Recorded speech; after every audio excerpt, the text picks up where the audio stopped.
Daily post Punjabi देख रहे हो तुसी। मैं रणबीर सिंह राणा। एक माँ के इकलौते फौजी जवान पुत ने खुदकुशी कर ली। खुदकुशी करन तो पहला उसने अपनी माँ को एक भावुक ऑडियो मैसेज भेजा, जिस तो बाद उसने यह खौफनाक कदम चुक लिया। दरअसल मानसा के पिंड बुरज हरी का रहने वाला प्रभदयाल सिंह 4 साल पहला फौज के विच भर्ती होया सी अते माँ बाप का इकलौता पुत्र सी, जिस तो बाद राजस्थान के सूरतगढ़ के विच तैनात सी।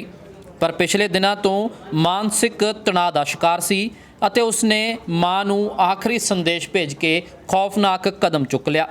मानसा के पिंड बुरज हरी का रहने वाला यह फौजी जवान प्रभदयाल सिंह कहा जा रहा कि अफसरां तो तंग सी अते इस करके उसने जीवन लीला समाप्त कर ली। मरण तो पहला उसने एक ऑडियो संदेश अपनी मां नूं भेजिया, जिस दे विच उसने कहा कि मैं तुहानूं फोन कीता सी पर तुहाडा फोन तुहाडे कोल नहीं सी, पर मैं हुण इस दुनिया तो जा रहा। तुसीं ज़्यादा रोयो ना, दुखी ना होयो, क्योंकि हुण मैं होर गुलामी नहीं सह सकदा। तो दस दिए कि ऑडियो क्लिप जिहड़ी सामने आई है वह भी तुहानूं सुणाउने आ। दूजे पासे फौजी जवान का सरकारी सन्मानां दे नाल संस्कार कर दिता गया है, पर परिवार नूं समझ नहीं आ रही कि आखिर इन्ना वड्डा कदम प्रभदयाल सिंह ने किवें चुक लिया अते उसने अपनी पग नाल ही फंदा ला के खुदकुशी कर लई।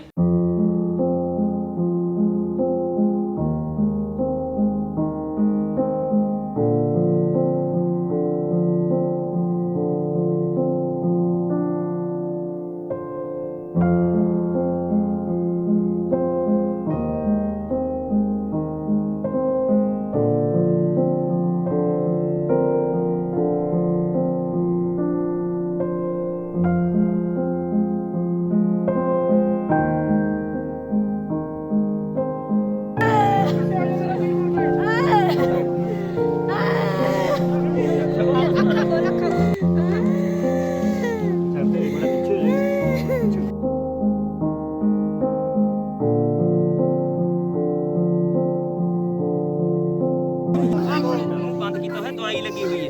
ठीक है,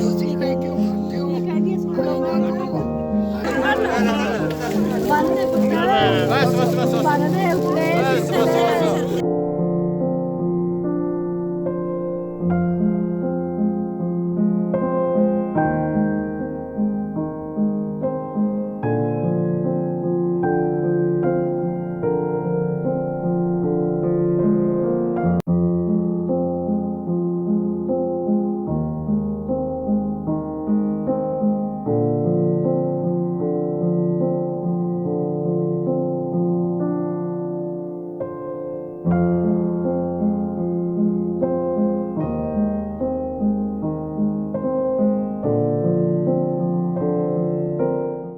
सत श्री अकाल मां, तेरे नाल गल करनी सी मैं। कोई ना, चल नहीं हो गई अपनी गल।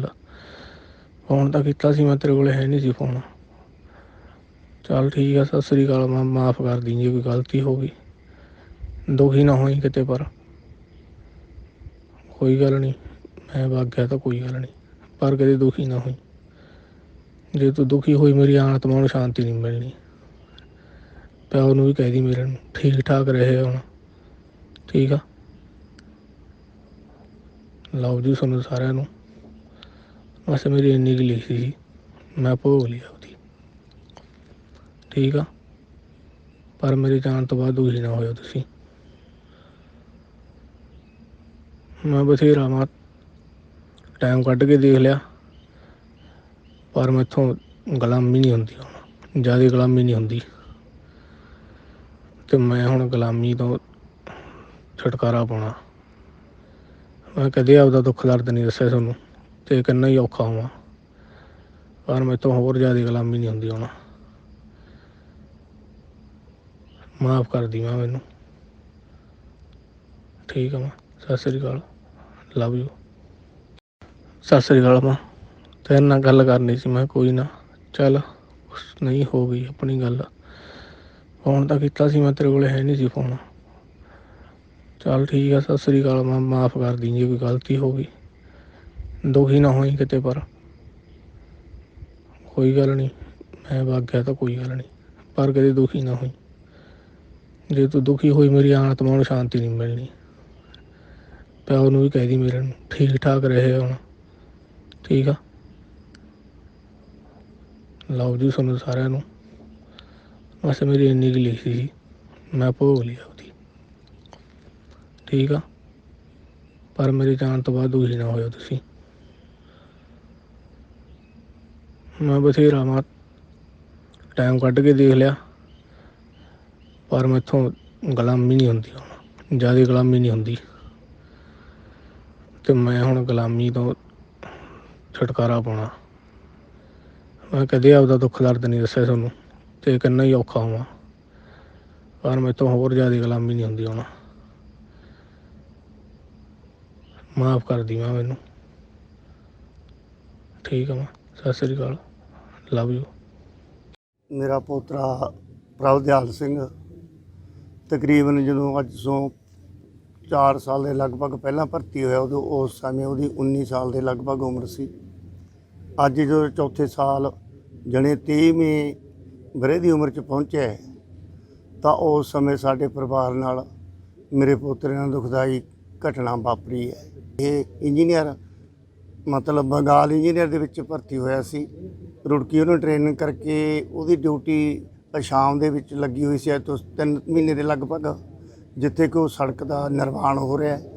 ਉੱਥੋਂ ਜਿਸ ਤਰ੍ਹਾਂ ਭਾਈ ਸਾਹਿਬ ਨੇ ਕਿਹਾ ਵੀ ਉਹਨਾਂ ਦੀ ਪੋਸਟਿੰਗ ਹੋ ਗਈ, 3 ਮਹੀਨੇ ਬਾਅਦ ਇੱਥੇ ਸੂਰਤਗੜ੍ਹ ਦੇ ਵਿੱਚ ਆਇਆ। ਉਸ ਸਮੇਂ ਦੇ ਵਿੱਚ ਅੱਜ 3 ਮਹੀਨੇ ਦੇ ਲਗਭਗ ਹੋਏ ਕਿ ਛੁੱਟੀ ਕੱਟ ਗਿਆ। ਹੁਣ 5-4 ਦਿਨਾਂ ਨੂੰ ਲੱਗਦਾ ਸੀ, ਸੁਣਿਆ ਸੀ ਵੀ ਮੈਂ ਛੁੱਟੀ ਹੋਰ ਕੱਟ ਲਊਂਗਾ, ਤਾਂ ਉਦੋਂ ਪਹਿਲਾਂ ਹੀ ਇਹ ਜਿਹੜੀ ਮੰਦਭਾਗੀ ਜਿਹੜੀ ਘਟਨਾ ਹੋਈ ਹੈ, ਇਹ ਬਹੁਤ ਹੀ ਨਿੰਦਣਯੋਗ ਹੈ। ਇਹ ਪ੍ਰਭਦਿਆਲ ਸਿੰਘ, ਸਿਪਾਹੀ ਪ੍ਰਭਦਿਆਲ ਸਿੰਘ ਵੀ ਬੰਗਾਲ ਇੰਜੀਨੀਅਰ ਦੇ ਸੀ, ਜੋ ਕਿ ਪਹਿਲਾਂ 62 ਇੰਜੀਨੀਅਰ ਵਿੱਚ ਪੋਸਟਿੰਗ ਸੀ।